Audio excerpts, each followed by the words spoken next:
燉燕窩，燕窩而家主要都來自馬來西亞同埋印尼，有唔同嘅品種，益處就有呢幾項。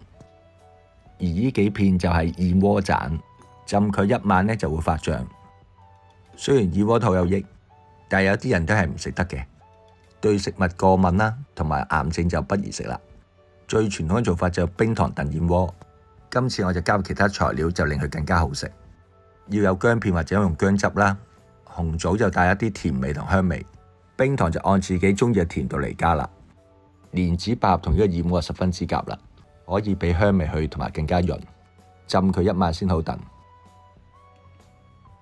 預備一個燉盅啦，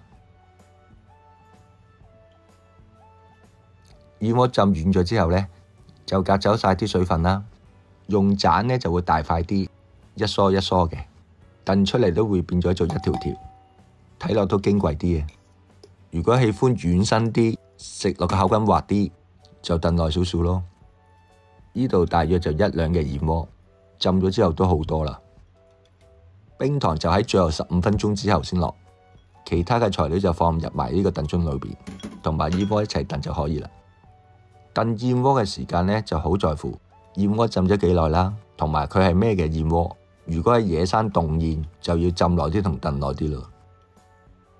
一般呢啲印尼嘅屋燕，浸咗1晚軟身，基本上燉去1個鐘頭內就可以啦。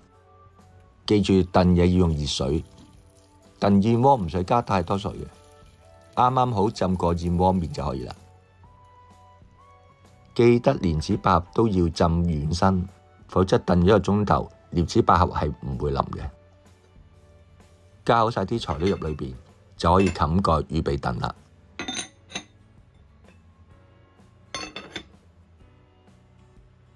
用電子瓦餐就較一較個時間，我就喜歡軟身啲，所以我就燉佢1個鐘頭。